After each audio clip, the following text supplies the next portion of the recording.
This episode of the Christians Who Drink Whiskey and Their Open-Minded Friends podcast is brought to you by Guy and Lady Barrel alcohol-infused cigars. These cigars are absolutely incredible, and they are perfect for any occasion. I particularly enjoy their newest flavor, Mojito. I'm not sure if you heard me correctly. I said Mojito-flavored cigar. I don't think it gets much better than that. Now, cigars are best enjoyed with company, so head on over to alcoholinfusedcigars.com and pick up a 5-cigar box set with any flavor of your choice. These cigars are great for birthdays, weddings. They're a great gift. You can give them for almost any occasion. I particularly love to get a cigar out, go on an evening walk, and pray. But you can use it however you want. Once again, thank you to Guy and Lady Barrel Cigars for sponsoring our show. Go to alcoholinfusedcigars.com and see all they have to offer. Please enjoy responsibly.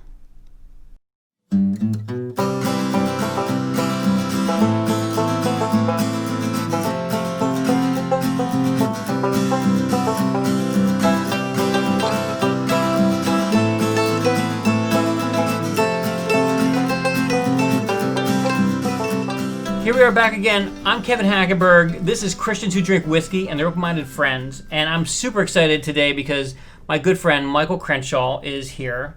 And Michael and I have known each other for nearly 20 years now. Yeah, it's been a while. And from the film industry in the Pennsylvania, Philadelphia area. And you're a production designer, you're a creative, you're a cameraman. I'm a puppet maker, I'm a prop builder. A mutual friend of ours had a blimp drone in it for a stadium work, and I showed up a crazy morning. It was like 4 a.m. Yep. And you were there. I was there.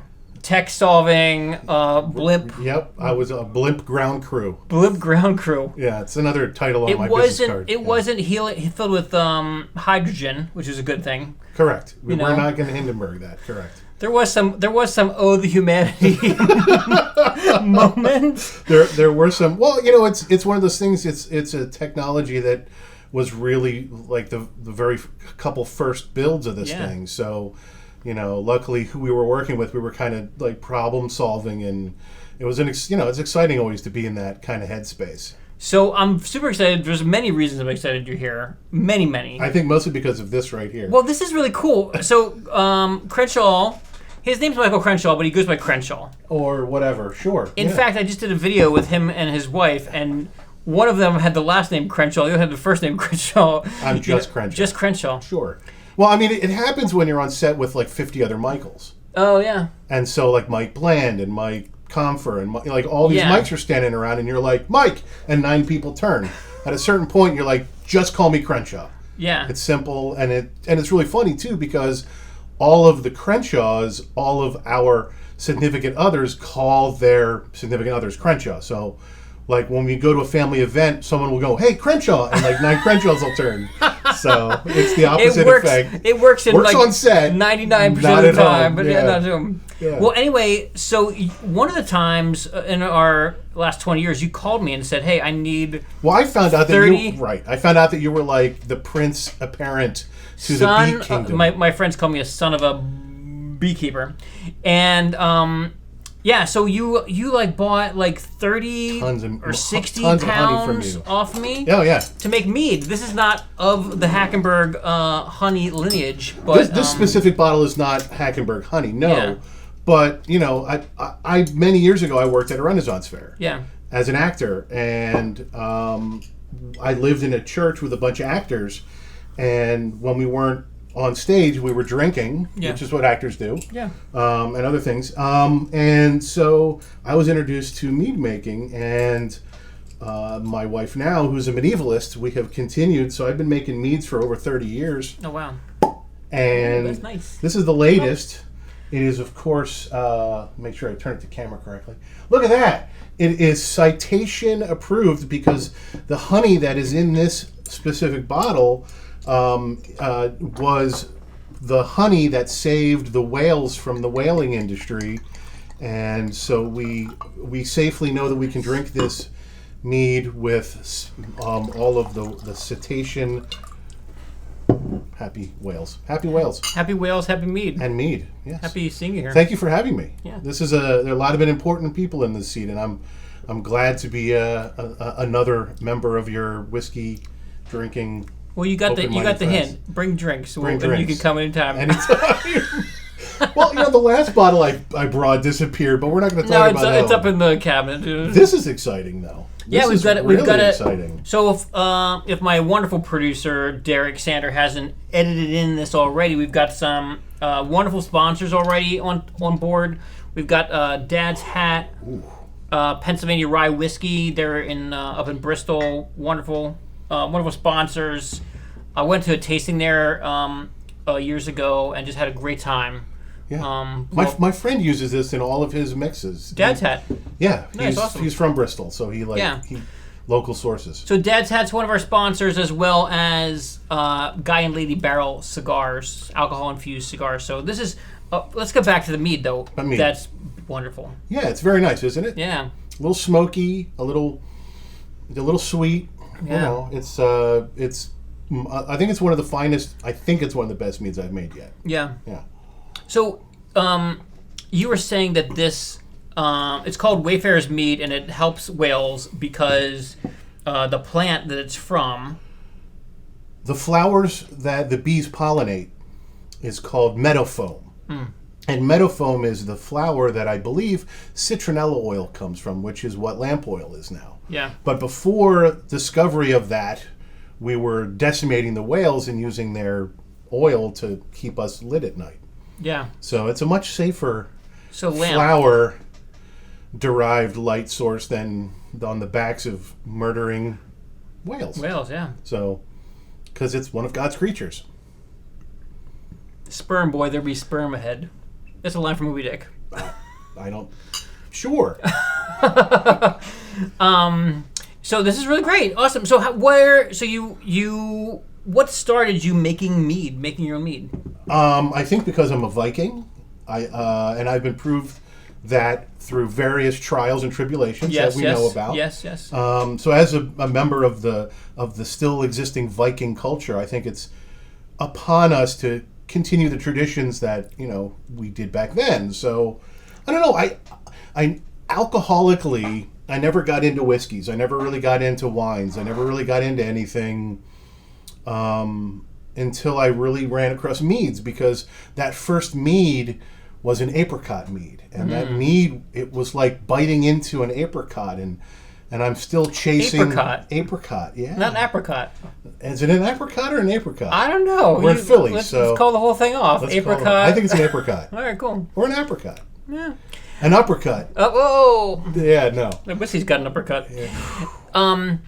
So we talked about this. You mentioned your Viking heritage. Yes. What people may not know about you. There's so many things to know about Crenshaw. We'll get into the Visor role-playing system, which is coming out soon. We'll get into the Jupiter Networks, his YouTube channel, Maker on the Run, which is amazing. You want to hear stories from the art department side of movie sets, as well as other things, I'm sure. Yeah. But where are we going here? We're going back to your Viking. Yes. Crenshaw is the winner. Yes. Of a Prove You're a Viking reality show. Tell us about that. In 2012, my mother was a member of the Danish Ladies of Danelandia, which is they sit around and talk about how wonderful it is to be Danish and eat smørrebrød, and I talk about how wonderful it is to eat Danishes. Close, but not quite. So, every year growing up, every Christmas was a very Danish Christmas, with, the side of my mother's family just really kind of embracing that heritage. So there was an email that went out from a production company for Danish Americans to be on a reality TV show in Denmark and find your Danish heritage. So it was kind of like a great race, but as you're going through the race, they're teasing you with moments of your history and people you don't know about, and where you're almost like your 21andMe kind of heritage, but from a more historical point of view.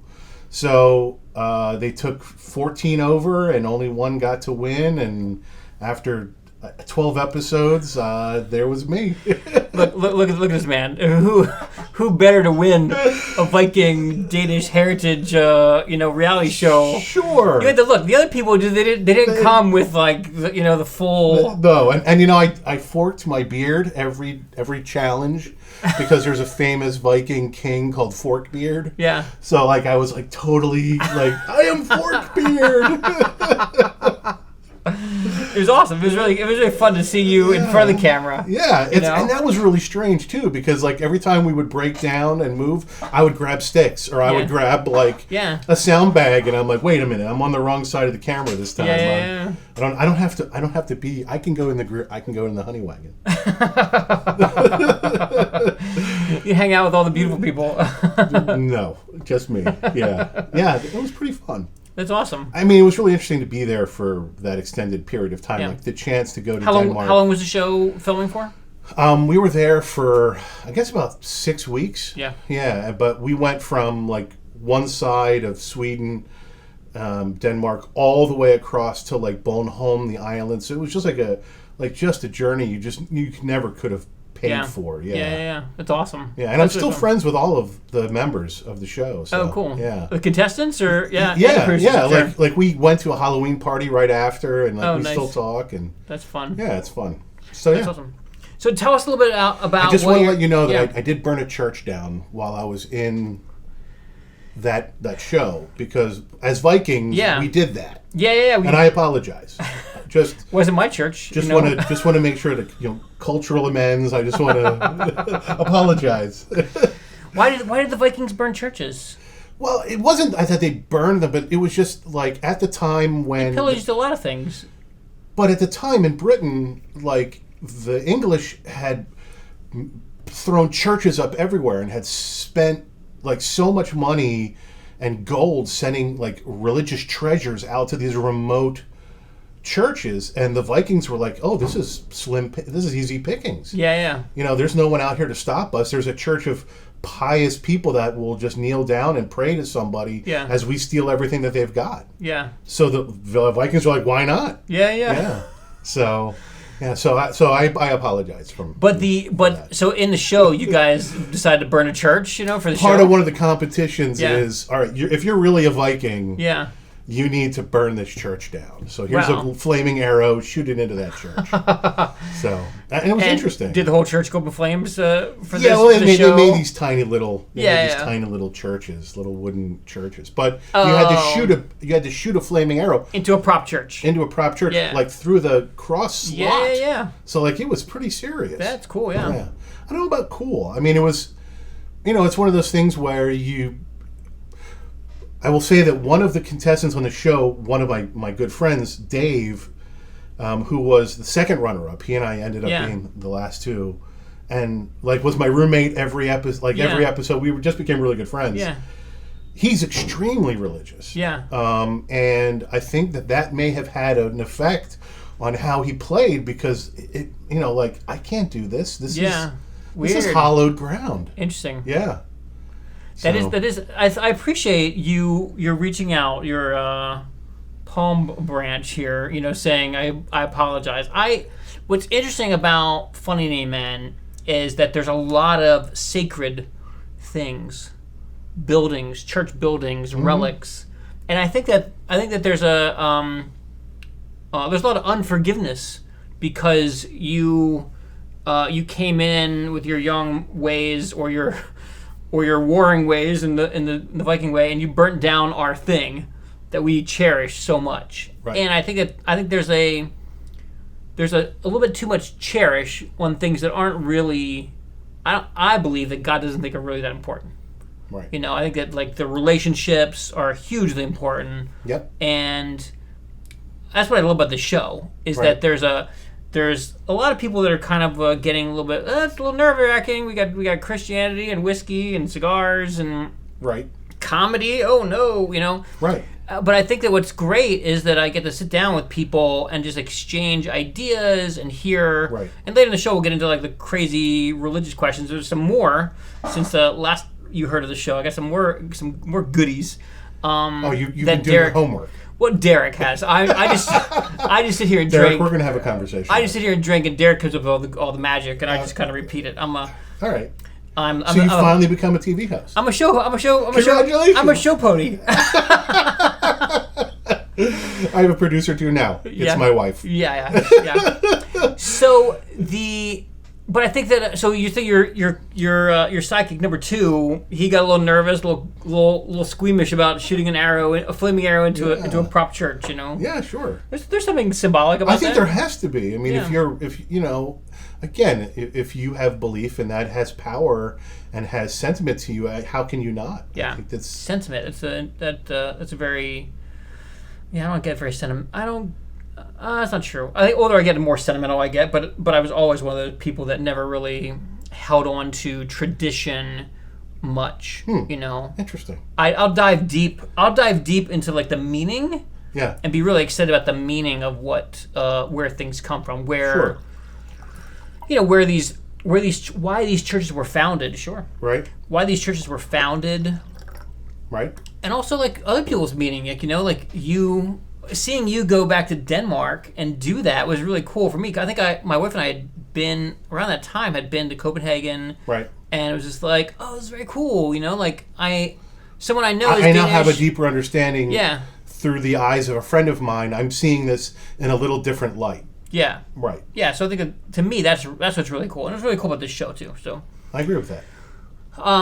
So we went there. You were telling this. You got to tell us a tiny story, and maybe. So if you want, please check out Crenshaw Networks and his YouTube channel. He's making this show called Maker on the Run. Right. And you're telling some fun stories about your time as a production designer. You're still a production designer. Working in the industry. Yeah. Yeah. And the one story you were telling was about going to Asia, right? The Pacific. The Philippines. The Philippines, yeah. Oh, man. The Philippines. Yeah. Oh, man. I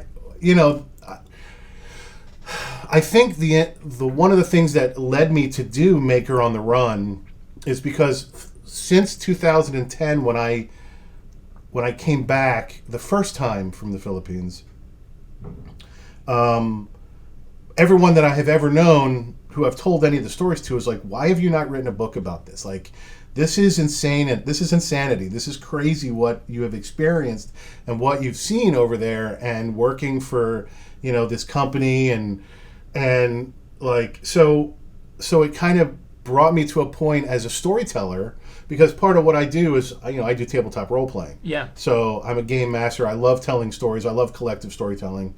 So I guess part of it was like coming to the point where like, okay, this story, someone has to hear this story, because no one's going to believe it. No one's going to believe that this really happened to you. And so it's like going back and laughing and like re-experiencing just the craziness of it. Yeah. Because it was like getting hired to work on a film that never got made. Not one frame of anything got shot.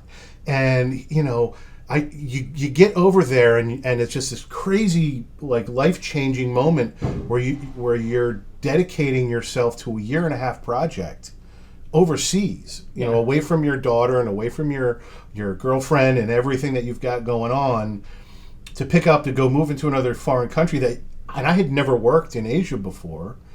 And so getting there and finding out that, like, you're the third production designer on this project, and like, he's also got like teaching you Mandarin, but by using slightly risque forms of teaching, and he's making a reality TV show over here about being a spy. Like, where am I? Yeah. Is this real? And every day, at one point I had a sign on my door that said, today's experiences, and I would fill it in, and I also had a sign that said like, how many days of my captivity, and I was like every day I was like, day 70. Crenshaw was working for an eccentric millionaire, absolutely, and who just made a bunch of tech money, and then was just being getting his creativity out. He wanted to be an action hero, and he wanted to be like James Bond. Yeah.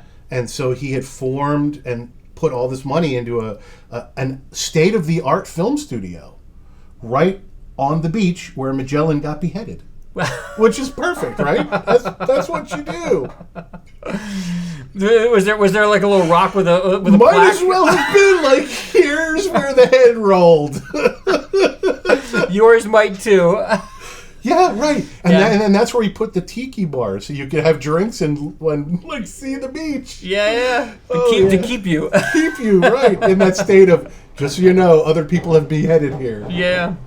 So in the background, you may be hearing some fireworks. We're celebrating. We're here in Kensington, and tomorrow is Juneteenth, and we're a couple weeks away from 4th of July, but why not? Fireworks now. Yeah. It's really... These are great stories. But go check out Crenshaw Networks on YouTube, and you can see his show Maker on the Run and everything that's out there. It's really kind of fun. I just helped you film the Kickstarter video. The Kickstarter video for the Visor system. You said you're a role player. You're a game master. Yeah. How'd you get started in that? Oh gosh, at a young age, when everyone was going around to Kmart and grabbing their $8 box set of Dungeons and Dragons off the shelf. Yeah. That summer of 76 or 1977. Who introduced you to it? My cousins. It was like my older cousin had bought a copy of it, and then he ran it and killed my character off immediately, and just made me pay for it every time we played. So I ran off and started my own. I was also a Boy Scout and a Cub Scout, so when I went away to camp, I was introduced to it as well. So at a very young age, I'd say probably around 10 or 11, and it just stuck. And for as long as I can remember, I've been making worlds and telling stories and creating characters. It's being a frustrated writer, I think, is part of it. I love writing. I love the process of wordsmithing, and as a game master, it gives me not only that, it also fulfills my desires to be a film director, a production designer. I have unlimited budgets because it's all my imagination and, the collective story that my friends bring to it. So it's a lot of fun. That's interesting. Yeah. Were you do you think that started you on the way to production design and art? That was King Kong. King Kong. The original black and white King Kong. Yeah, I remember it vividly too. I was in a crib. I just remember. I remember we had a black and white television in the corner, and we were I was living in State College with my family, my parents, and I remember holding on to the crib and watching this black and white movie of Godzilla. No, not Godzilla. King Kong. Of King Kong climbing the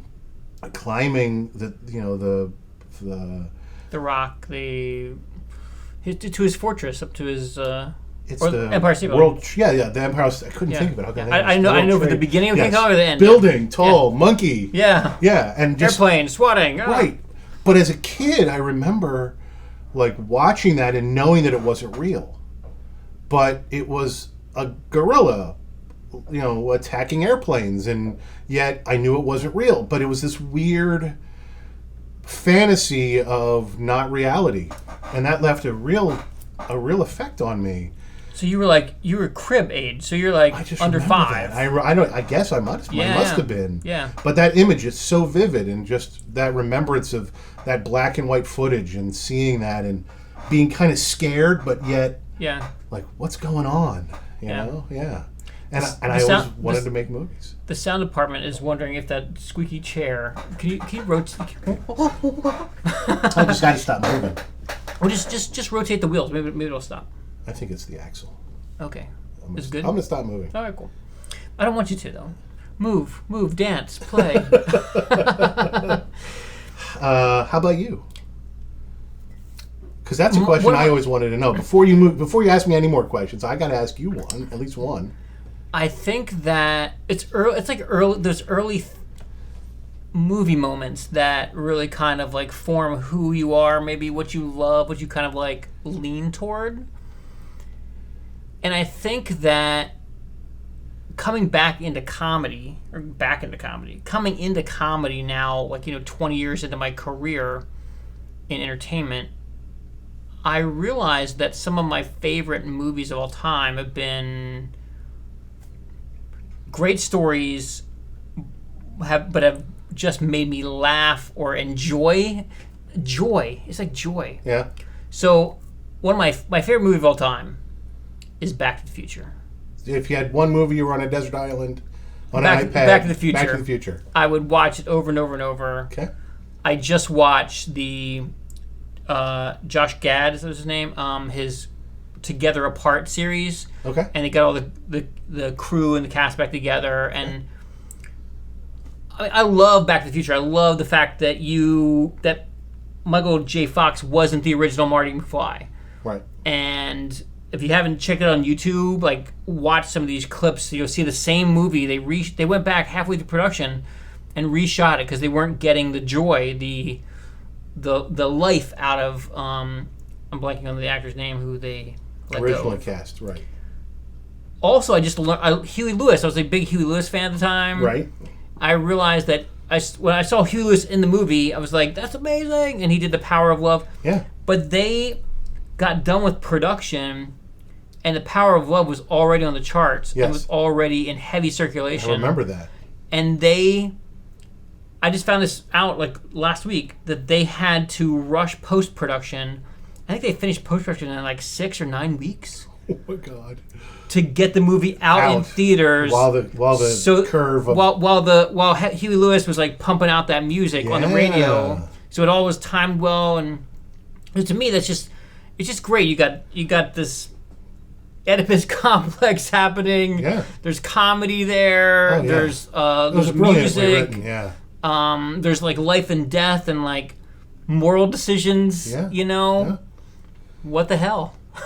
Right. Doc Brown says, "What the hell?" You know, and you're like, as a Christian kid, you're hearing like, Doc Brown say like, say shit, and when this, just in a comedy way, there's this tension of like this is like a very respectable scientist. Right.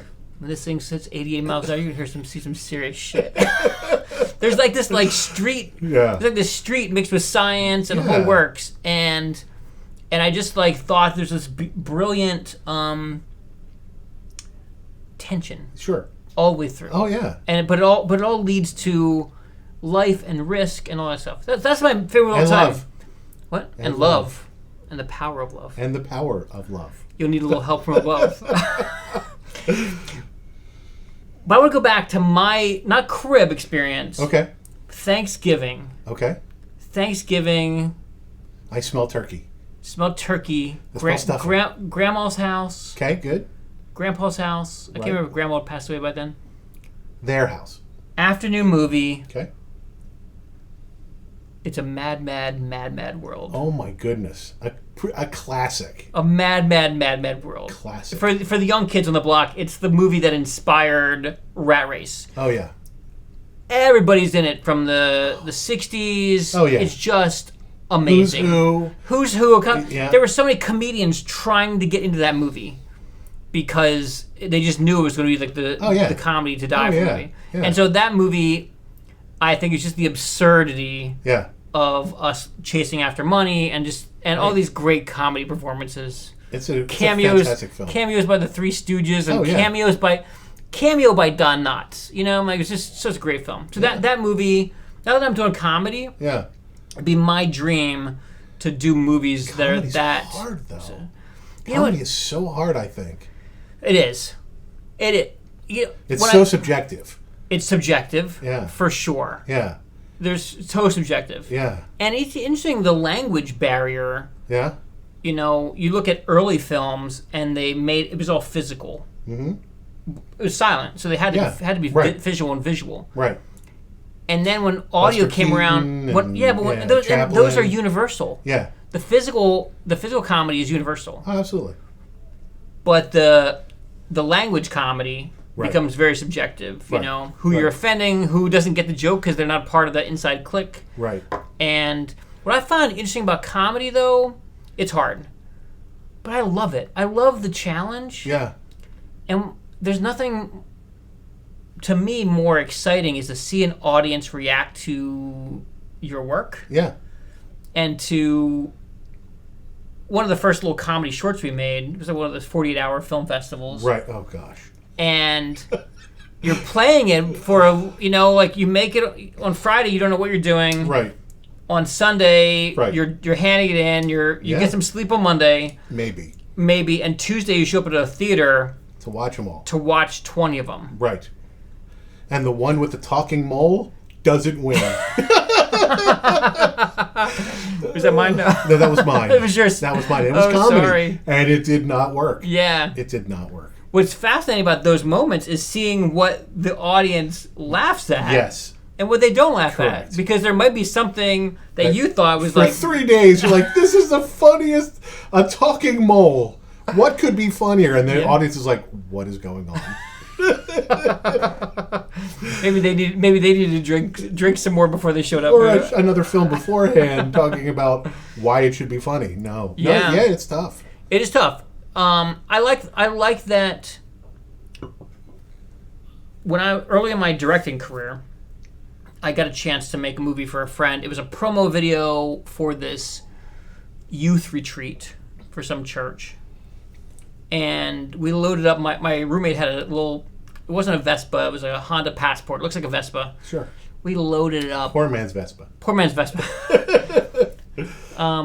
Budget conscious Vespa. There you go. Okay. We loaded it up, packed it out with like a big luggage. There's a ratchet strap, all this luggage to it, teddy bear on the front, of course, hockey stick up, out, and we just started driving all over Philly, aviator goggles, just kind of, and the guy's just going over Philly. We maybe ripped off some Top Gun music.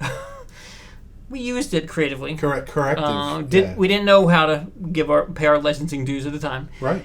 And I hand delivered that VHS tape, finished edit, to my client and my friend at a New Year's Eve party, and he watched it 8 times that night. Yeah. And just was like so happy, so excited. Yeah. And it was just like me watching an audience member, and this time a client, right, enjoy the film. Right. Was like that's what I want to see. Right. Like I want to be the guy. I want to be Robert Zemeckis and Steven Spielberg in the movie theater watching me watch Back to the Future. Right. And see the reaction. Yeah. Right. I agree with that. Well, that's why I'm trying to do what I've been doing. For part of it is because these stories I think are funny, and everyone who, I've been telling some of these stories to of, the weirdness over the years of my work, people are like, well, you should write a book or you should tell the story. So it's funny to see a lot of us from the industry like decide to start moving toward content creation because like I didn't know that we had a voice. Like I didn't really think that I had a voice, but now I definitely do, and I'm making my own voice. Yeah. So, and it's kind of exciting. And it's a real learning curve. Yeah. I mean, a steep learning curve. Like, oh, by the way, you're going to edit this, and what was the last time you touched an editing system? Yeah. Yeah, wow. It's interesting. I think that, for us, we have always been a part of a big team. Right. Not always, but a lot of projects where, there's 20, 50, 100 people and at least around. 5 of those are named Mike. And a lot of 5 are named Mike. Maybe there's 2 Kevins. If you're lucky. 3 Kevins, and it's like, the universe is about to end. Kevin with hair, Kevin with a little bit of hair, and then Kevin with no hair. And Kevin wearing shorts. McGlinchey. Yes. And I knew exactly who you were talking exactly. about. I just wanted to make sure our viewers look up Kevin McGlinchey. Great grip. Taught me a lot. It taught us all a lot. Schooled me on how you could still wear shorts in sub-zero temperature. And I think that, I think that we're learning how to create content, and we're also learning what good content is. And if you're watching this, I hope you think this is good. I hope you're watching Crenshaw Networks. You'll enjoy his stories for sure. I think that it's a new day, and there's behind the scenes stories that want to be told.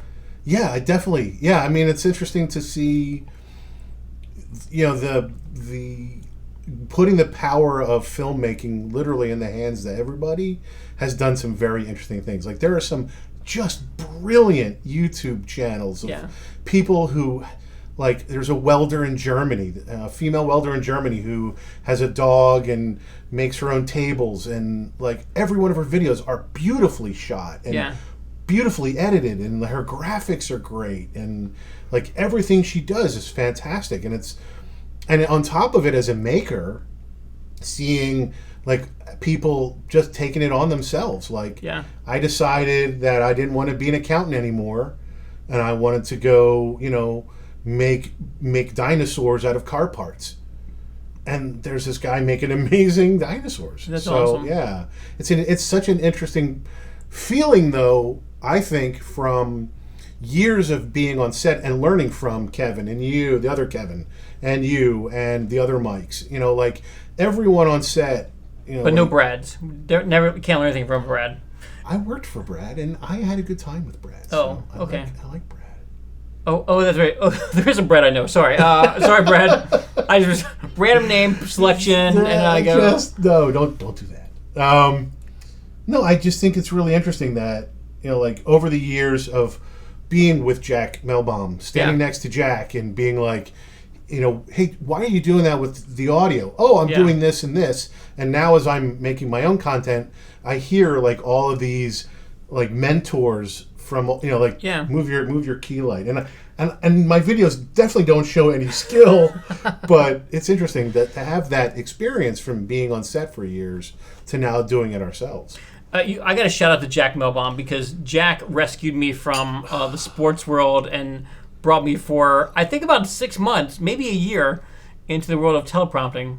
And Jack, thank you. It was great thanks for trusting me, because you were desperate to find somebody, and I was available.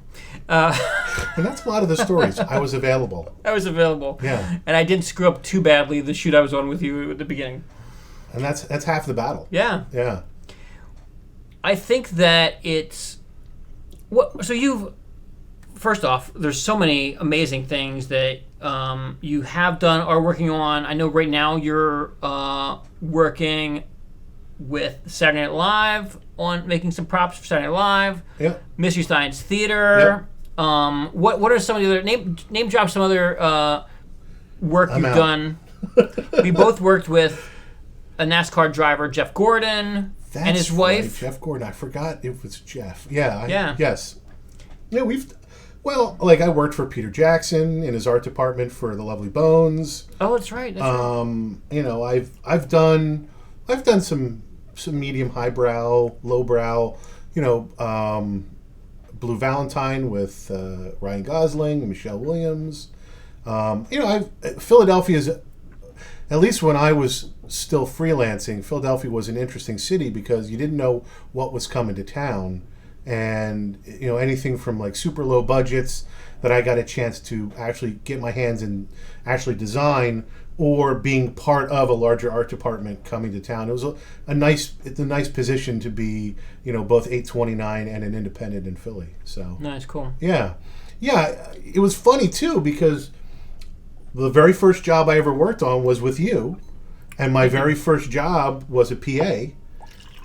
I was the only time I ever PA'd was one day, and it was on the job with you in Philadelphia for a NBC medical broadcast. And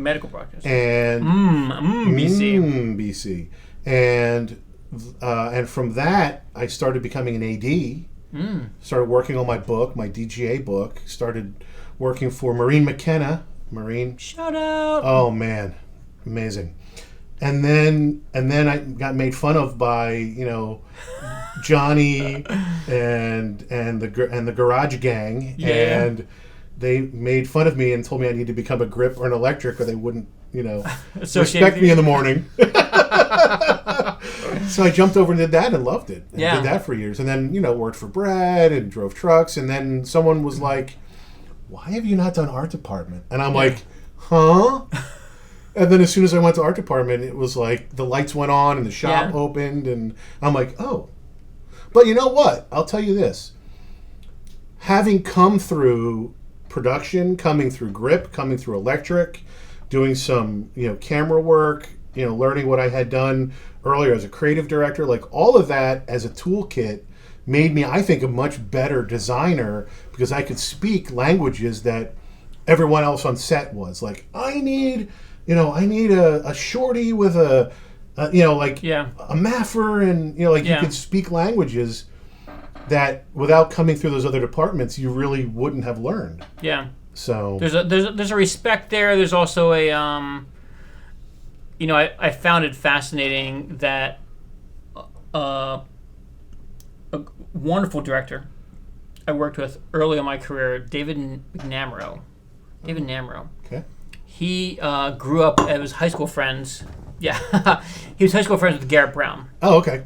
Oh, geez, Garrett. Told me these amazing stories about him and Garrett getting into trouble as kids, and sneaking off they lived in Downingtown, sneaking off into Philadelphia to, run amok as teenagers. Yeah. And just some of the stories they told. But David was such a great director that, one day on set, we were doing a corporate video and beautifully story told and lighting. And maybe myself and the other grips were at craft service, not being as attentive as we could have been to the work. Sure. And you actually heard that on camera, right? Yeah. Occasionally, I mingled over to find a donut. But I found it first, by the way. Yeah. And David, was able to just say, guys, here's what I need. Here's where you should be. Right. As a director. Right. Just be able to lovingly say hey guys, I need help here. This story's not going to tell itself, and these pictures aren't going to make themselves. We need everybody to be on their best behavior to get this job done for this client. And it was one of those things where I just had this amazing amount of respect because he knew the language to speak to me in. Right. To and make respectfully. Sure. And respectful, yeah. Sure, yeah. Yeah. There's other moments like that of having these great leaders. Right. Of department leaders or directors. Right. I ever tell this story about Billy Miller? Do you want to tell the story? Yeah, I do. I don't know. Yeah, I tell it all the time, so I might as well tell it on camera. I worked for Billy Miller, who was a key grip out of New York. Okay. I worked for him on The Sixth Sense and Unbreakable. Yeah. And Beloved. Okay. The trifecta. And great. Every job. I worked for Billy in New York, too, on Changing Lanes and a couple other movies. Yeah. As day players or whatever. Yeah. Back when we could do that. Every day, at the end of the day. Yeah. Well, Billy always hired a great crew. Sure. Always hired a great crew. John Seibert, Dan Reeser, Jessica Cortazzo, Matt Hanlon, the whole works. Yeah, right. Shout out, Matt. Thanks for emailing the other day. And end of the day, Billy Miller would just walk around and just say, thanks for a good day. Shake everybody's hand. Right. Thanks for a good day. Thanks for a good day. Right. Thanks for a good day. As a department head, you should do that. Yeah. Right. But the rest of the day was kind of on autopilot. He would barely say a thing because we all knew what we were supposed to do and we did our work. Right. One day, we're at Franklin Field shooting on Unbreakable, and they want the crew. They want the kind of the cameras panning, seeing a lot of things. So they want everybody kind of pushed back. So we're behind this tunnel the art department had made, and we got this inside the tunnel near the camera. We've got a 12 by set up. And we're over here hanging out, and we're not really paying attention to they don't want many people over there. So we're great, awesome. Right. And all of a sudden, it was a hot day, and all of a sudden we hear this, we feel this nice breeze. That breeze feels nice. Yeah. And then we hear this crash. With the 12 by. With the 12 by. And calm as can be, Mr. Miller got on the walkie-talkie. He's like, boys, the 12 by just fell over next to Mr. Willis. Oh. Bruce, if you don't know the first name in that story. And he's like, could use some help over here. Oh. And for the rest of the day, there were 4 of us, all human sandbag, 18 human chained to the 12 by. 18 sandbags on the stand, a lot of plus humans. 2 Kevins and 2 Mikes. And at the end of the day, this is the 3rd movie I worked with Billy on, maybe the 4th. Yeah. Every day, thanks for your day. Yeah. End of the day, he was nowhere to be found. Oh. And we're all like, that stings. That's the first day in 4 years that we've not heard thanks for a good day. Yeah, you're like, wow. Just the fact that he didn't come around, you knew. Yeah, you're just you didn't have to say anything, you just knew. That happened before lunch. There was 8 hours before the end of the day, but but that there was one moment that would never be forgotten. And right. Yeah, it's good leadership to see. You learn a lot of tech things one set, but you also learn good leadership and good delegation and good, of valuing each other. Yeah, valuing a good team.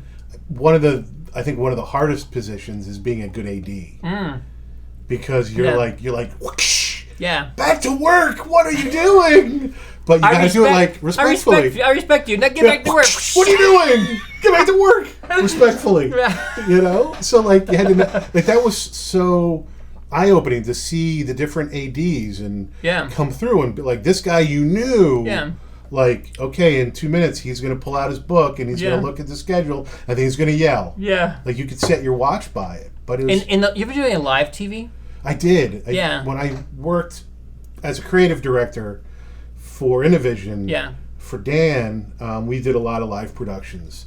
In fact, we did the 2000 Millennium Celebration down in Washington. Oh, wow. Which was insane. Wow. Yeah. In live TV, I started my career in live TV. I don't know why. I interned in sports, but I'm not a huge sports fan.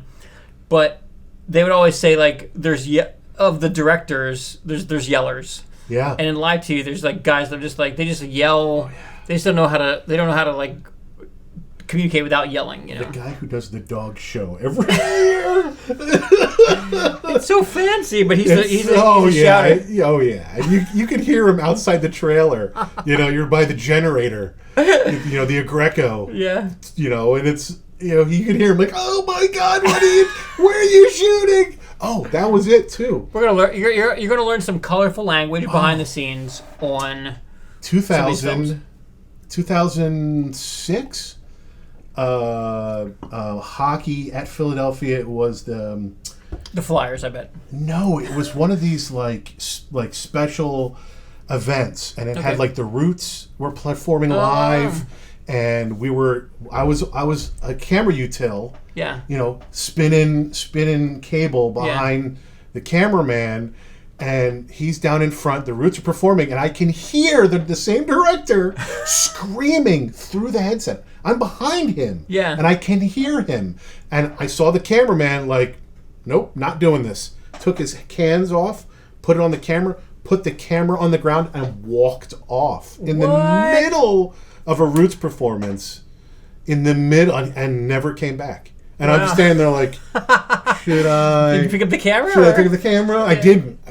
Because there was just so much flurry across the cans. Yeah. And people were like running across the field. So I'm like, I'm just gonna... They would think it was you. And yeah. But that guy, he's a bit of a pill. Yeah. But we don't. No. But Jesus loves him. He does. And in his own special way. Let's take a quick break. Okay. I want to check out our new mugs here. The Funny&Amen store is launching soon. It may be up already by the time this podcast airs. So check out the Funny&Amen store at funnyandAmen.com. And you can also support us by going to patreon.com. That's patreon.com/funnyandAmen, FUNNY, and you can sign up to support us there, pledge a little bit per month, support what we're doing. You'll get to see exclusive content, podcasts a week early, and at the rate pledge amount, and you'll be able to get some swag coming your way. So thank you very much. Swag is good. We'll be right back. Let's hear how it clinks. Oh, nice. That's quality. Quality. Nice. This episode of the Christians Who Drink Whiskey and Their Open-Minded Friends podcast is brought to you by Dad's Hat Pennsylvania Rye Whiskey. Dad's Hat is real rye whiskey made the right way. This month's featured bottle is Classic Rye. Barrel aged for at least 6 months in charred new oak quarter cask allows the genuine rye flavor to evolve quickly. As a result, this small batch whiskey is ensured of reaching the right balance of complexity and smoothness. The final product is a very smooth spirit that delivers upfront spice that rye is known for while finishing with a full, round mouthfeel. To find a distributor of this award-winning whiskey, head on over to dadshatrye.com, or if you're a Pennsylvania resident, you can have any of their delicious rye whiskeys delivered right to your door. Trust the distillery with over 200 years of American distilling tradition, Dad's Hat Rye. Please enjoy responsibly. So we're back. Oh, we're back. Are you already? Are we rolling already? We're back. I just started. Jesus, you got to clap. I told you, you got to clap. This doesn't last very long. How many times am I done clapping? You're good. And we're back. I'm your host, Crenshaw, and this is Maker on the Run, Funny&Amen. That was supposed to be funny. I'm going to clap. Funny&Amen. If you're happy and you know it, clap your hand. So, if you're happy and you know it, clap your hand. F and AM. No. F and AM is the radio station. Is our becoming radio station? You should. Why not? We're back. We've got Michael Crenshaw back some more. We get some his wonderful Mayfarer's Mead. Wayfarers. If you turn it upside down, it's Mayfarers. But then it'd be empty. Cetacean approved. Yes. Cetacean it's good. It's good. It's good, isn't it? It's really great. It's very smooth. It's very nice. Yeah. It's interesting that I'm doing a show called Christians Drink Whiskey. Whiskey just has a comedy nature to it because it's strong, it's bold. But I always lean toward Sorry, Dad. I typically lean toward more fruity beverages. Yeah. And so mead is right up there. Right. And my other usual is like a whiskey sour. Yes. And delicious. I haven't gotten a whiskey sour. If you guys have any sour mixes you recommend, let me know because I need to get some and have some whiskey sours on the show. Well, here's something that my friend Alex taught me. When you're down to one finger of mead, we'll take another finger of this and put it in it, and together he's made very different alcohols and different drinks from using mead as a drink mixing, other than just drinking it straight, which I drink it at home. Things are about to get real. It's about to get real. One finger. Don't refill me. I want to try this. That's what I'm saying. When you get down there. So we just took a little break, went outside, and had some fireworks. Yeah, the neighbors are launching fireworks. It was quite celebratory out there. It's lively. Lively. Yeah. Well, I love this part of Philadelphia. I don't get down here much. So we're in Kensington, and we both worked. You did production design on a Christian film. I did. Called Voiceless. I did. Tell us about working on that. That was actually the last film I did before I quote unquote retired. Yeah. The first time. Okay. That was a very good experience, but it was a very interesting process for me. Growing up, when I was my parents moved me here to this area when I was 10. I came from State College. My dad taught at the university. And so I didn't really, when I first got here and moved to Chalfont, I didn't really know many people. So I kind of fell in with a bunch of really nice Christians and joined Camp Crusade for Christ. Fell in with the wrong crowd. The wrong crowd. I'll tell you what. And we were racing cars and drinking. And no, I'm just kidding. That's the other Christians. That's the other Christians. So, I would go to student venture meetings, and I had a rap band called Run God. Nice, which I was very proud of. It's called a rap group, by the way, not rap band. Maybe that's why we didn't get very far. God loves you and has a plan for your life. He wants it to be meaningful, not filled with strife. Oh, right? Nice. Right. Lyrics from the rap band, Run God. That's right. The rap band. The rap band. Now on Crit Jupiter Networks. Yeah. Bring it back. Bring it back. No. Send it to me. We'll put a link in. We'll put a link. I had a story here. I know I did. Voiceless. So. Or your Christianity experience. Yeah. So a lot of my life I had a very Western and a very Eastern set of family members kind of influenced me growing up. So I had a very interesting balance. I wasn't raised Christian. I didn't go to church. My grandmother, every time my dad would dump me to Kentucky, she would take me to Baptist church and had me baptized at least twice. At least maybe 3. I'm not sure. But and when that didn't work, she just sprayed you with a hose. And that's what you do. So after so after that kind of experience, I kind of fell away from it and kind of journeyed toward the Eastern side, and that's why I'm a Taoist now. But when I was approached to design this film, I was approached by the producers, and so I said, yeah, okay, I'm interested, but I want to meet the director because that really can make or break a project. And I sat down with him, Pat, and found him to be like really he was a pastor. He has his own mission. He's got an amazing outreach that he does. Super nice guy, very smart, very, very clever, and just kind of really enjoyed just talking with him. And I had a lot of my friends say to me, Crenshaw, why are you working on a Christian project? You're a Taoist. And I said, it's not, that's got nothing to do with it. The reason I'm doing the project is because I really feel that there should be an eye on the set from a point of view that is not part of the cultural bias. And I say that I say that with some hesitation, because I feel that there really is a cultural bias in media when it comes to Christian and non-Christian, media. I feel like there's a wall that some Christian producers or Christian content producers make where it's like, this is for Christians to help make them more Christian-y. Christy, I think is the term. Christy, our friend Jen. Christy, yeah. To support, more Christyism.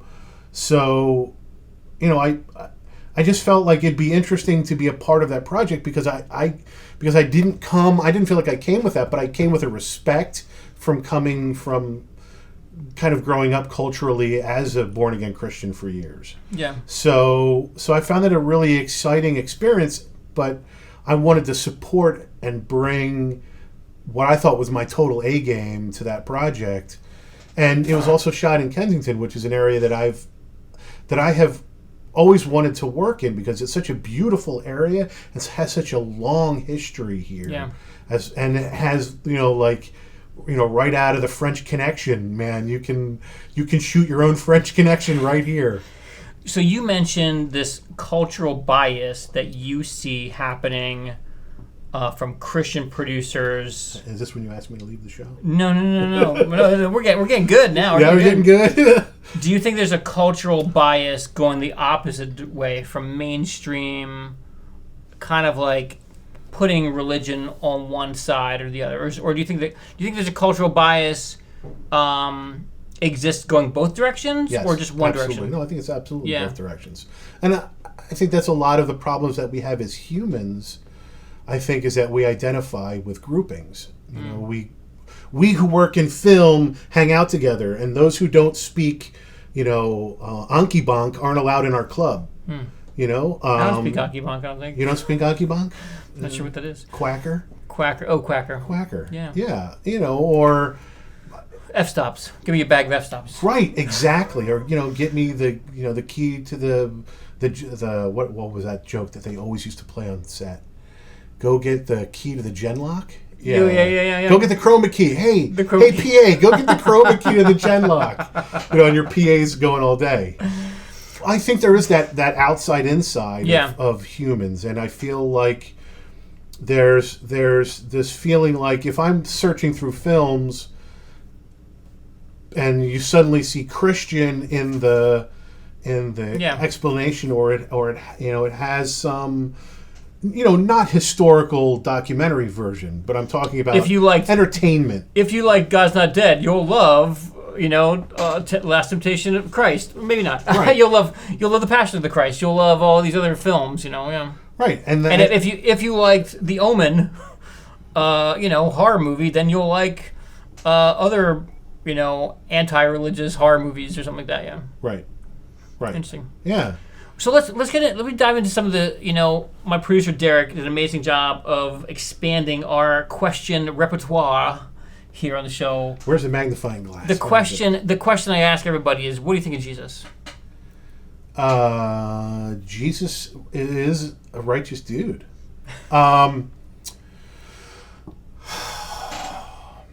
first let me put an exclaimer into everything that I say. I know about as much... An exclaimer or a disclaimer? I'm a disclaimer. I'd like to start with a disclaimer. Anything that I say comes from my incredibly, ridiculously learned set of knowledge. It all could be wrong. I know nothing. So let's just start from that point of view. But you have experience. You have experience. What I appreciate is I have experiences. Yes. And as well as culture, upbringing, whatever, that lead me to one outlook on life, on Jesus. Right. And you have the same. So I'm here to... The question is, thank you for the disclaimer. Yeah. And thank you for admitting that you could be wrong. Oh, I also could be very wrong. Absolutely. Yeah, but back to the question. Yeah. Jesus.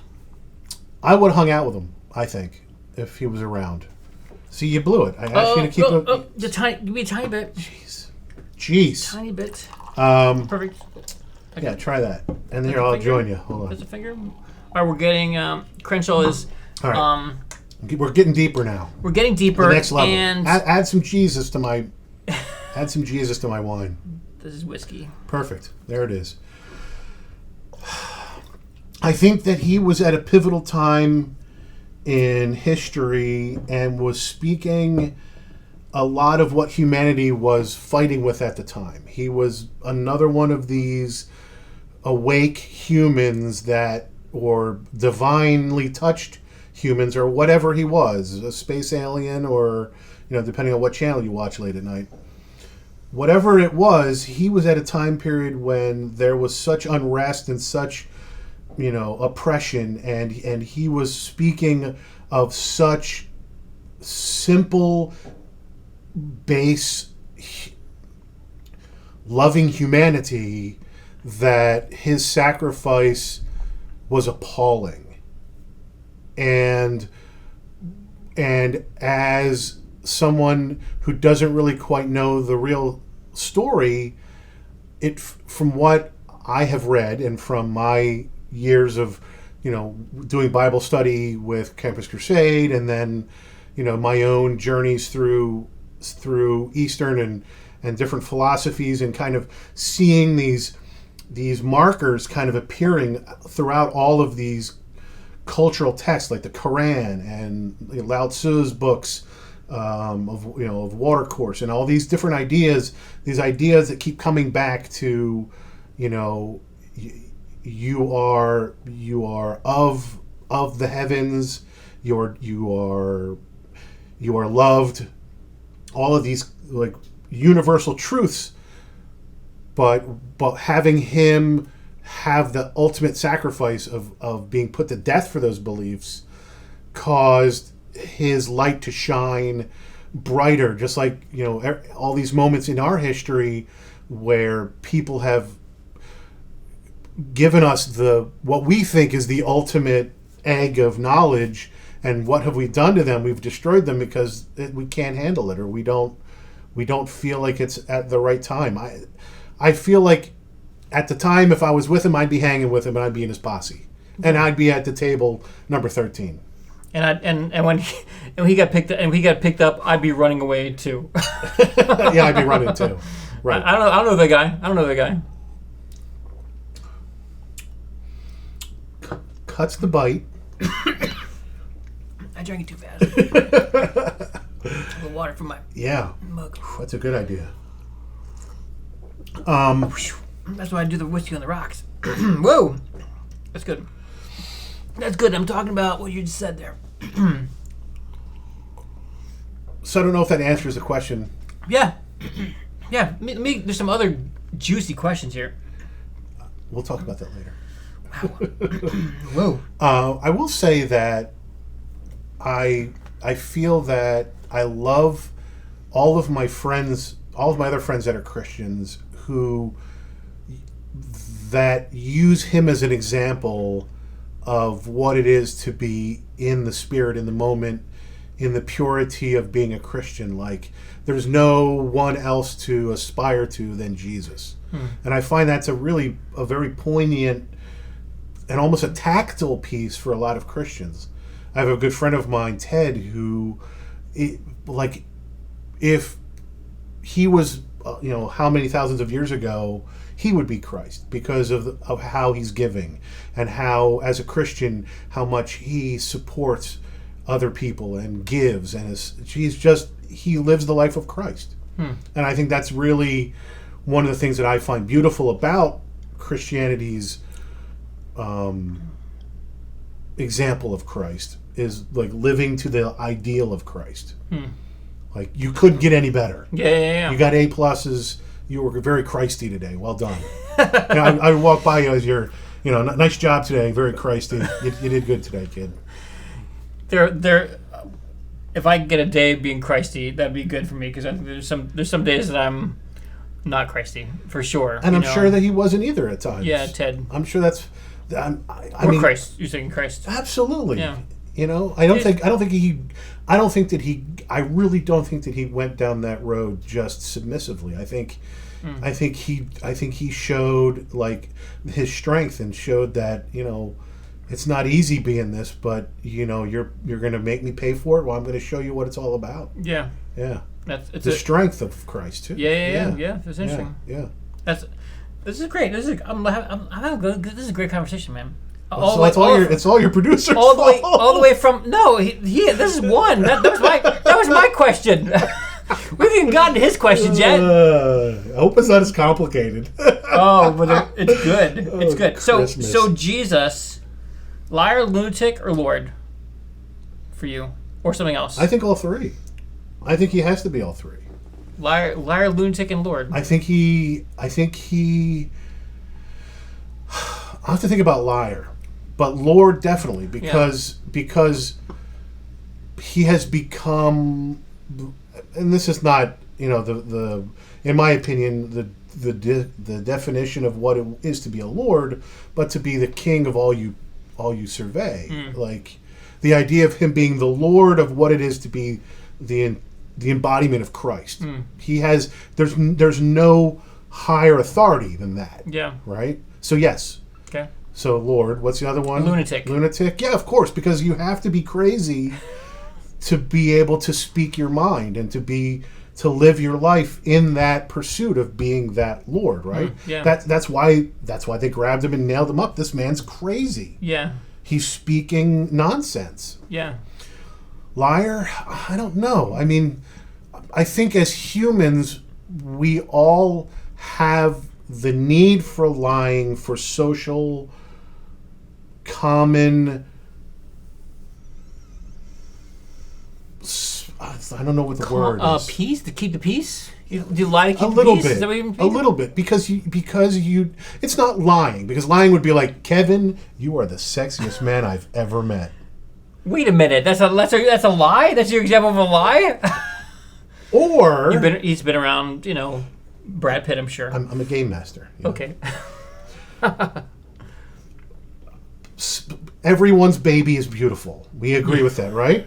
Every baby is beautiful. But then you get a picture of someone who shows you a baby, and it may be the most beautiful baby, but the photograph is like, you're not sure from what. Anyway, it's a beautiful baby, right?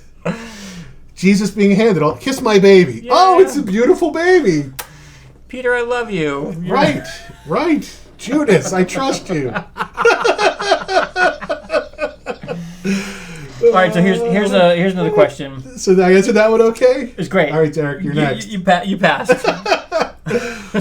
It's pass fail, and if you answer the question, I'm on another reality TV show. If you show up and pass. Because I did it last night. What was it that pushed you away from the church? Hypocrisy. There was a number of things. I think it was a firestorm. It was coming to an age where I was starting to explore what it was to be a boy turning into a man, which hormonally is an experience that every human goes through. So at the time when that was starting to happen in my life, I was becoming closer and closer with a very tight group of the Camp Crusade for Christ group. It was very cliquey, and that was something that I didn't really realize until I walked away from it how there was like the Bible study gang, and that was only 6 people, and you weren't allowed in that. You had to go to the other Bible study group. It was very cliquey, and I had, without really knowing it, had kind of latched on to this group and had become one of those cliquey guys. And so at the time, the youth pastor that was working with us, I don't know if he was just getting more and more frustrated or what it was, but at one point he pulled me aside and said, God doesn't want you to act the way you're acting. And I kind of took a moment and I did that, like, hold on, and kind of like did a Jesus filter, kind of did a real quick wipe with a Jesus filter and went, okay, I don't really see anything. Okay, I've had some impure thoughts. Sure, we all do. At this time, I'm a hormone resonating inside of, so, but why is this man saying this to me? Was there some woman there that you were like, flirting with or something? Or? Well, it was this mixed group of Christians. So there was guys and girls. Yeah. At the time in the 80s that we really only had guys and girls. Yeah. At least most people didn't express it otherwise. They were too scared. Yeah. But so it was this kind of it was kind of like there were walls within, but it was still this church group. Yeah. And we were all all friendly and having fun, and we had rap groups together. Yeah. So, and we would go see Steve Taylor and go to concerts and go to conventions together, and so it was. I guess it was just him, just kind of getting to a point where he needed to pull me aside, and Christ doesn't want you to. Jesus and God doesn't want you acting the way you are. And I'm like, really? Can you tell me what your evidence is? Did he talk to you? He goes, no, I just know. How do you know? Well, I'm your youth pastor, and I know better than you, and I'm watching you do things that he would not approve of. And I was like, I'm not really sure what you're talking about, but thank you so much.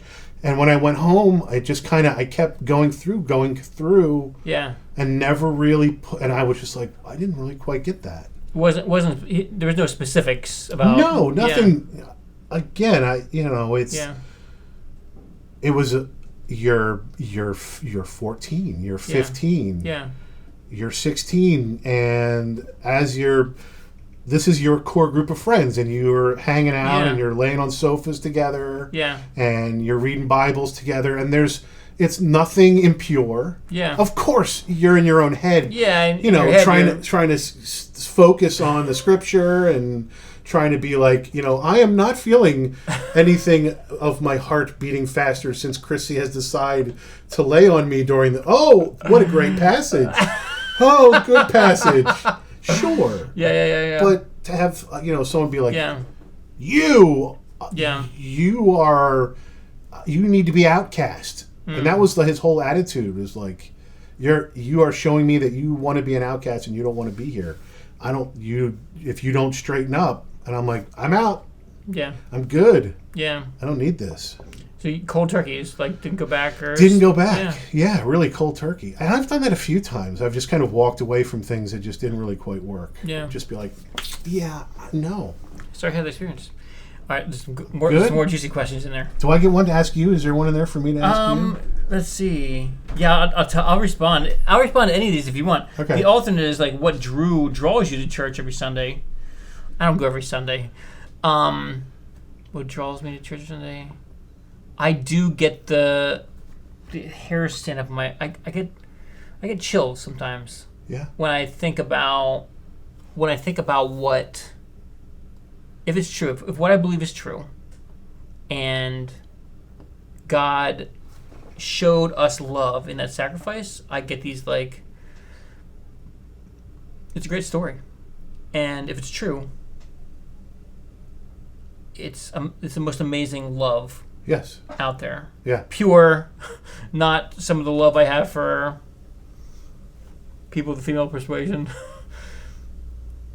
Nothing. You can't get anything by sending your son to die for people that have like pissed you off and are killing your son. Right. It's only a love expression. So when I the reverse question, like what draws me to church, what draws me to keep hearing that story over and over, exploring or studying the Bible, is to say, like, if there is true love out there, yeah, I want to know where it comes from, why it exists, and how I can be loved, right, and how I can do a better job of loving. Right. So that's good. That's my That's my answer. No, but here's now my good questions, Derek. Good questions, Derek. But I have a question. Yeah. On that. Does church have to be, quote unquote, the house of the Lord, or does church become anywhere? Burn it down. I could be a Viking. I want to come and throw arrows into the church. First, by throwing arrows, you're not going to win. No, I'm serious. Like, there are some people that truly believe that the only conduit between us mortals is the steeple, and is right the highest spire pointing with the church radio antenna. It's a beautiful work of art. Some of them are hideous. Yes, true that. Just hideous. No, I don't think there's in Protestant religion. There's this concept of the priesthood of all believers, and that just means that I can go direct. I got better than fiber. Yeah. To God. T10. Better than that. Weirder than that, he's here. So when I'm doing things that aren't quite right, he's around. If I think back and like rewind, I'm like, oh, sorry, you saw that. You heard that thought.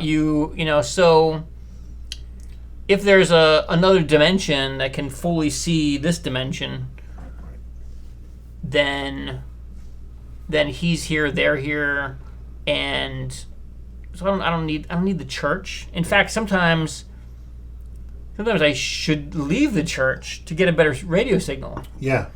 Right. There's a guy at my church who's being judgmental. Right. You know what? To get a better radio signal, I should leave the church. Right.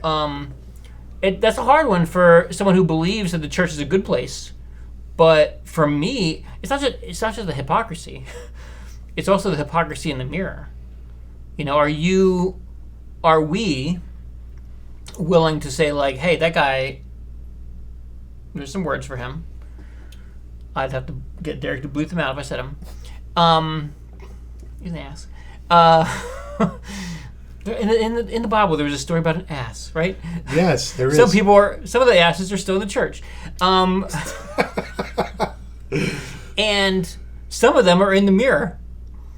Yes. And that's the part where I realized that I was Balaam's donkey. I was the ass. I was going to this church and getting so wrapped up in the business of the church, the physicalness of the church, the organization of the church, right, that I realized I had turned off I had tuned to a different station. Okay. I wasn't tuned to the God station anymore.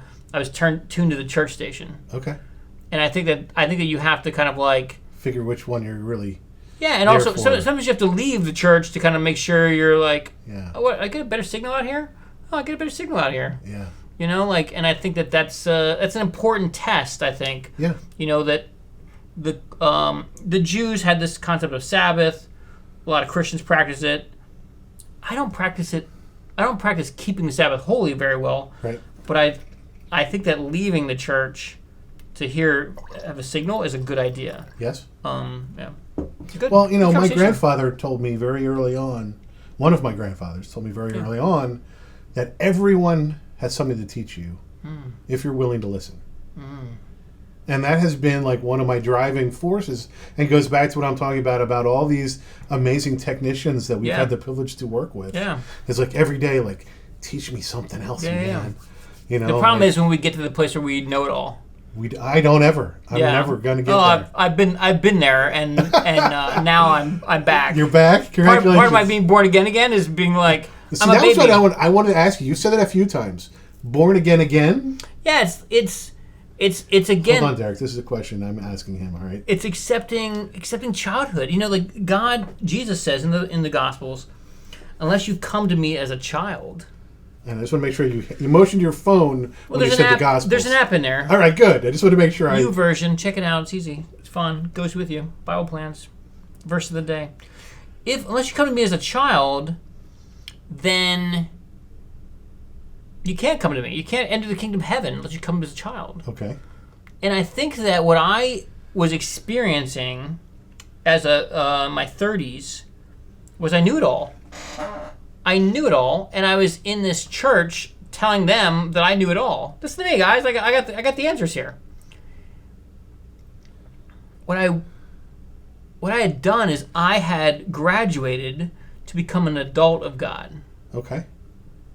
Well, if you look at Google the Bible, there's no such thing as an adult of God. There's only children of God. Correct. And it's very specific. If you're a child of God, you have to think of Him as wiser than you. Lord. Yep. Yeah. Father. Yep.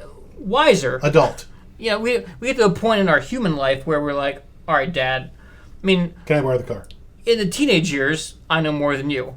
And then sometime in your 20s, you're like, you come running back and be like, I'm broke and I thought I knew everything. And I need to get a mortgage or a loan or a... Can I borrow the car? Can I borrow the car again? Yeah.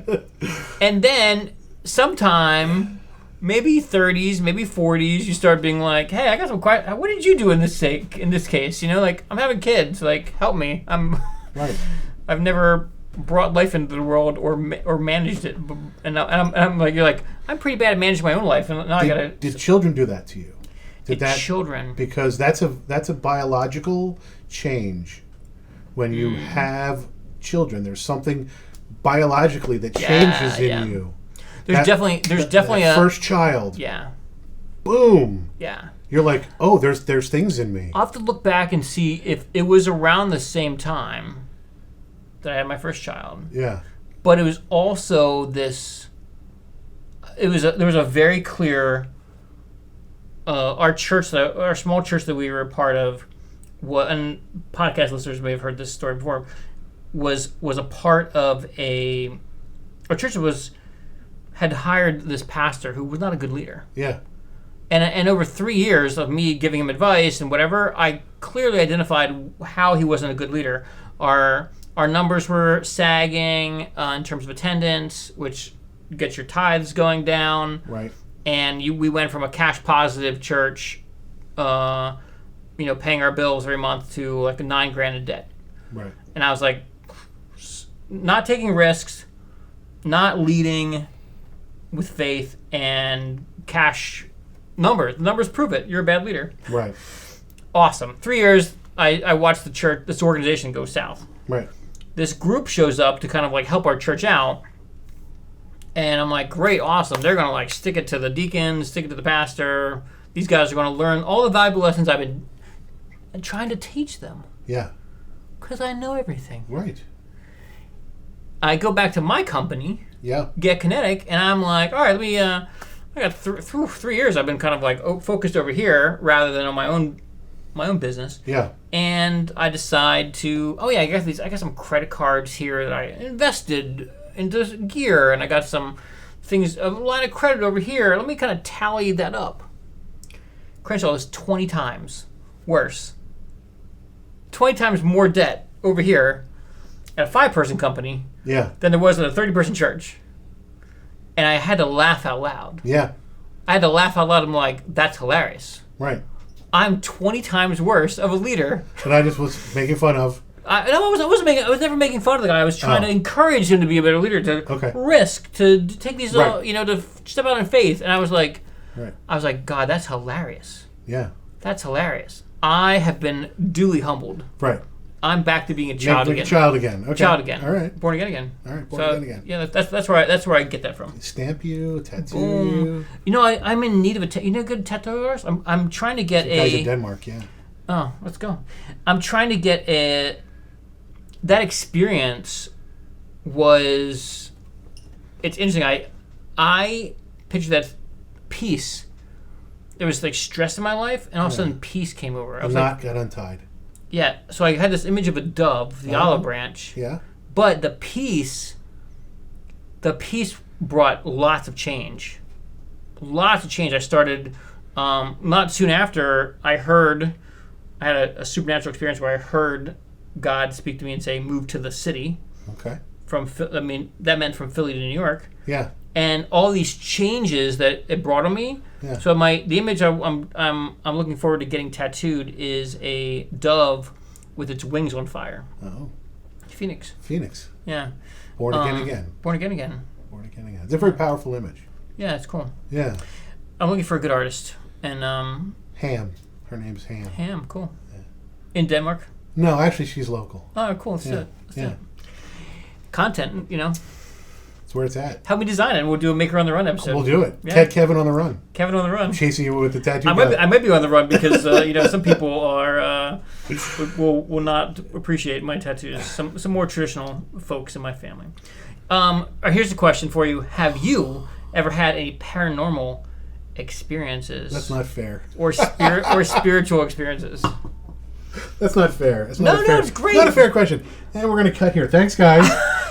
I had a So one of my friends was talking about Ouija boards on the podcast. Fair enough. You don't mess with that. Don't do that. Yeah, that's not good. And I thought about this when I was having this experience. I was hanging out with some people that were in the Christian faith and are now agnostic or atheist.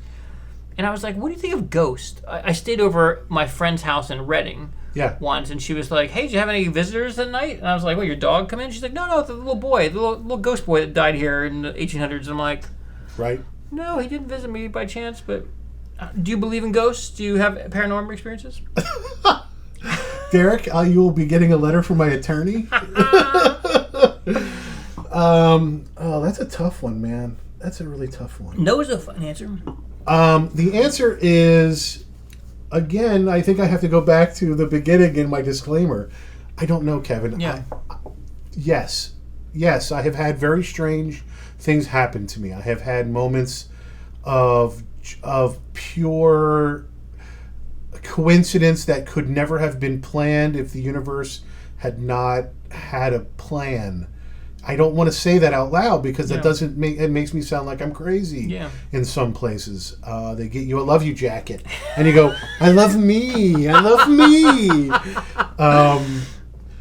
When I was in Denmark, I kept a journal every day of my experience. We had no cell phones. We weren't allowed on the internet. We were in blacked out vans. They kept us really under wraps. So I had pen and paper, so I was kind of jotting things down.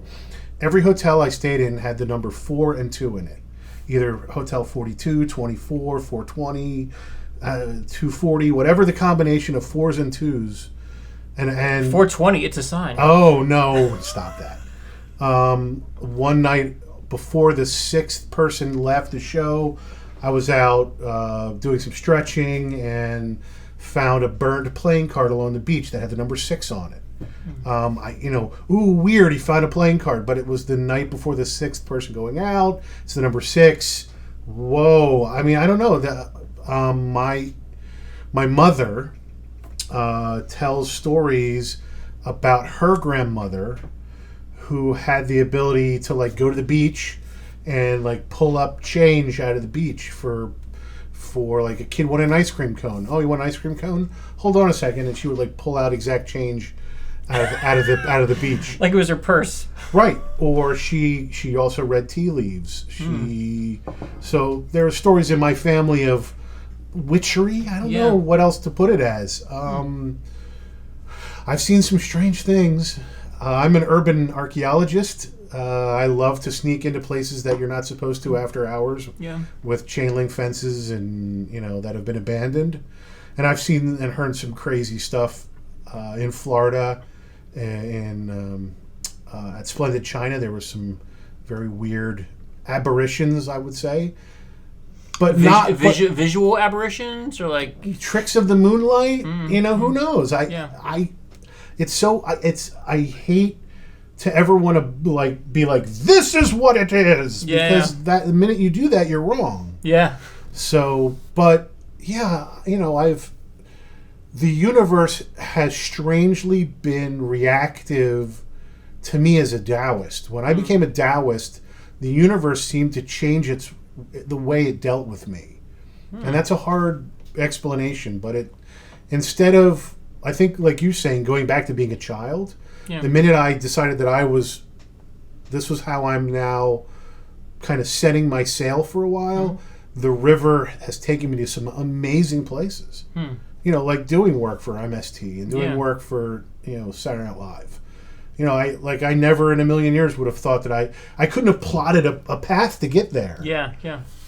So yeah, I think being alive is a miracle and a supernatural event in and of itself. We come back to life. It's life is just a fascinating thing. So, Taoism. Yes. I'm a student of Lao Tzu. What where was that? Derek? Yes, Derek. What are the pros and cons, in your opinion, of Taoism?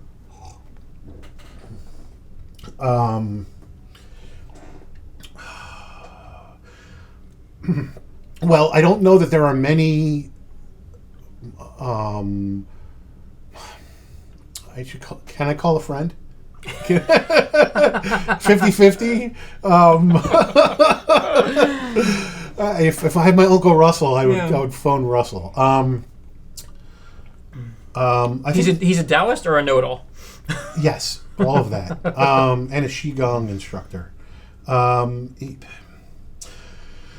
Pros and cons. I think the pros are that it's a journey of self, and I don't know that a lot of people have the wherewithal or the discipline, and I'm not saying that I'm disciplined or I'm not saying any of this, but I think if you are a student of Taoism, you're on a journey of discovery.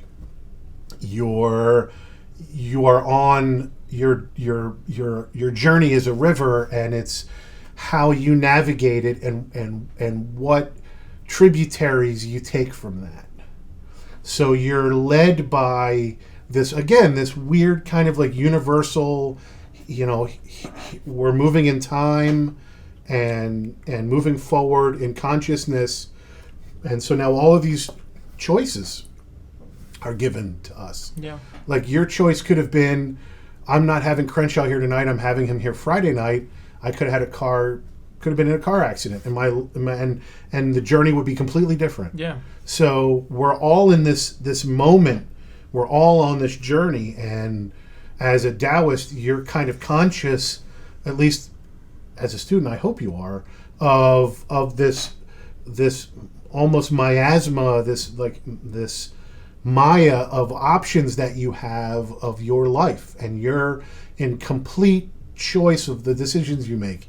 If you sleep in for another 5 minutes, if you look at your wife and as she's asking you to put ketchup on your hot dog, you decide you don't want ketchup. It's not an act of being aware and conscious of all of that. Like, I am now thinking about my conscious choice of ketchup. Like, it's not like that. It's just being open to being a student of that and just being aware and conscious. So I think that brings, I think, at least from my perspective, a humbling, because you have to listen and you have to be conscious of everyone else in the room, and you have to want to know the room that you're reading, because you're taking in information, because you're constantly making decisions about how you're looking at the person you're talking to, how the words that you're putting together, and what emphasis are you putting on what letter. Yeah. So that's, I think, the pro, at least from a human's point of view, because I feel like I have this clear nasal passage of love of what's experiencing and happening and being a part of it. I think the con is that you can't. Everyone's journey is different. Everybody is a student of Lao Tzu if you're a student of his writings and his ideals, and even if he is who he is, because there's even, controversy whether, like certain figures, if even he existed. If he was a council of wise sages from China, or where they came from. But some of the real core ideas of it come out in just different language in all of these other books. The cons of being a Taoist, you have to go to Garland and Letters on South Street to get your books, or the internet. Nice. I think one of the cons for me is that I don't spend enough time going back and scholarly reading. Like, I have this great book I really want to read. It's all about the Western Gate and this idea within Taoism and Tai Chi and physical, spatial, interest. And I really want to get to it, but I just haven't had any time. Yeah. Because now I'm making all this stuff. Yeah. And so, yeah. Cool. That's the short answer. So this is that's great. We got so much great stuff here. I'm so excited. There's only one question. Oh gosh. And you can't see it on the regular podcast. You have to go to patreon.com/Funny&Amen. Exclusive content. That's right. This question, go to patreon.com/Funny&Amen, and you'll see, F and Amen. You can abbreviate that.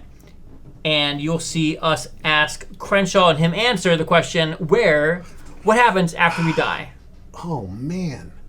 Really? Yeah, that's going to be it's on Patreon. It's going to be an exciting answer. You gotta encourage them to go. Yeah, but it's going to be it's going to be really long and technical. There'll be slides. It'll probably be another 4 hour, maybe 5 hour. It can only be that great. If it can be 4 hours. Well, then I'm not saying anything until they have helped. It's like Lord of the Rings. It can be like, can it get longer? Yes, it could. Hey, I want to thank you, man. Thank you so much for having me. This is so amazing. Thanks for the mead. Oh. It's great, and the added whiskey is great. I'm gonna add a little more mead there because it was like. I just think it's lovely that part of my journey to get to sit at your table to have this conversation over mead has had me buy honey from you for years. It's wonderful. And follow your father like a nerd. And you're a beekeeper now. I'm a beekeeper because of you and your family. Yeah. Thanks, David Hackenberg. Thank you. Beekeeper. I still have my copy, Taking the Bees for a Ride. That's awesome. We'll have to put that on. Put on the YouTube channel. Taking the Bugs for a Ride. My 20-minute documentary right out of college. Fun. It's so interesting. I learned so much. Thank you so much. Thank you. Thank you guys.